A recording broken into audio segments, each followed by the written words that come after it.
All right, guys, I just got done doing a little cardio, getting a little sun, getting a little fresh air down here in Florida. But I've been reading up this morning on this double, almost triple lynching that occurred in Indiana a few days ago, carried out by a white terrorist by the name of Joshua Bossard. Apparently there were 3 young black males, 2 of them just teenagers. They were in a store shopping.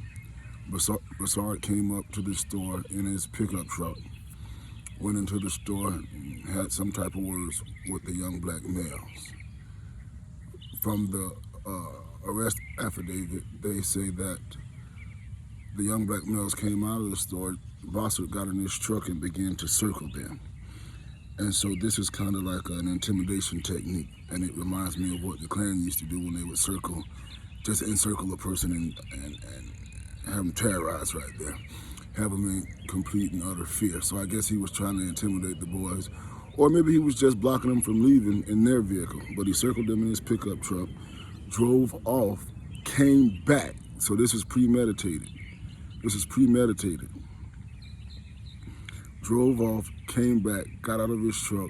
No, first they say he blocked them in with the truck, make sure they couldn't leave, got out, walked up to their car, and started shooting into the vehicle. So there's no way he can claim he had any fear for his safety whatsoever. Self-defense should not be a claim in this case whatsoever. He left the scene and came back. You don't do that when you're scared. Got out of his truck and walked up to theirs and shot into the vehicle, killed 2 black teenagers, and sent another one to the hospital in critical condition. And there's 2 main things I want to say about this. I knew that after this election, there was going to be some residual side effect or uptick in white hate crimes, because the Trumpsters, the right-wingers, they feel like they got cheated and they're pissed. They converged on the Capitol, attempted to stop the election process from being completed. They got very violent there, and I knew that wasn't going to be it. Now, I said this about the time of the insurgency, or uprising, or rebellion, or coup, or whatever you want to call it, they did in D.C. I said, this is not over. It may not be an open, widespread white rebellion or uprising in the country, but they're going to be taking hits on black people wherever they can. Why? Because the Democrats, even though they did steal the election, the Democrats painted it as if black people came out in record numbers and gave them this election, and they put our face on it. Get your booty to the polls, stroll to the polls, green beans and ham hocks to go vote, and put a black face on something that we didn't do. We didn't do. So we have to be careful out here in the wake of Trump leaving office, Biden and Kamala taking over, doing stupid shit every day, and these white supremacists wanting to take it out on somebody, and it's normally us. We got to be ready. Now, if these were grown men that had been killed, I would be saying, why weren't they armed to be able to protect themselves? That's why I advocate self-defense, training, being prepared and ready to defend ourselves from all threats, particularly white supremacist terrorists. But these were teenagers, and I don't even think that you can have a concealed carry permit in that state as a teen. I'm not sure, I'm not sure.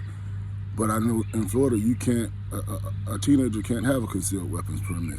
So you're in a tough situation either way it goes when you're confronted by one of these white supremacists.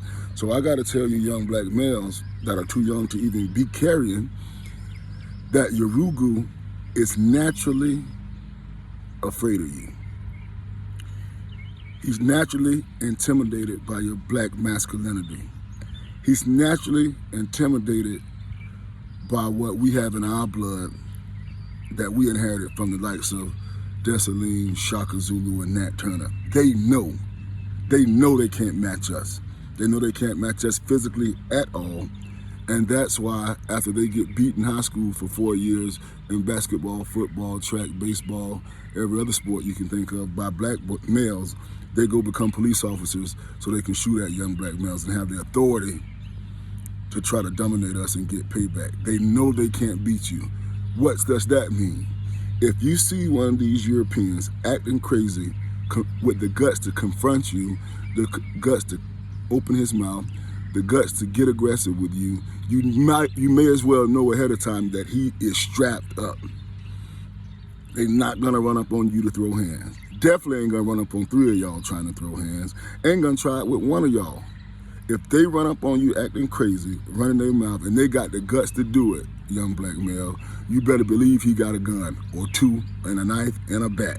You better believe it, because they don't have the guts to do it. That's why they love guns so much. So, if you find yourself getting into a verbal exchange with one of these people and he's getting aggressive, I say you better know he's armed. He ain't gonna try it without a weapon. So I say get away from that shit. Don't sit there and go back and forth with one of these idiots with a Confederate flag in a pickup truck, because he not gonna try it unless he got it. And if you ain't got it, you're gonna get it. And he's gonna try to find a way to justify. So just know that it's not worth engaging in these verbal exchanges with these idiots. If you're too young to be carrying, if you're not carrying, if you're not armed, even with strength in numbers, he's not gonna try it without that thing. So let's just know that and be wise in how we move. What can I say after that? At least I'm glad he got arrested. They took the terrorist in without hurting him, as usual. A murderer that fled the scene, went in the house and holed up inside, won't come out. They were able to get him out safe and sound, not a scratch, not a bruise, no surprise there. And at least he got charged. Now we gotta watch how this play out, because you know what comes next. He's gonna say he was in fear for his life. I don't know how he's gonna do it. I guess he's gonna say these were 3 large, angry black male thugs. Then they're gonna start trying to pull up every detention, Saturday school, jaywalking ticket that these boys ever got. Then they're gonna try to look into the boys' parents' history and see if they ever missed a child support payment or done anything wrong. And they're gonna start trying to smear the image of these boys. You know how the game go. And we can't let that happen. We gotta stay on code and stay on the correct narrative. And so, be careful out there. I don't wanna speak anything negative into existence, but be careful out there. BPM forever endeavor, BPM for life.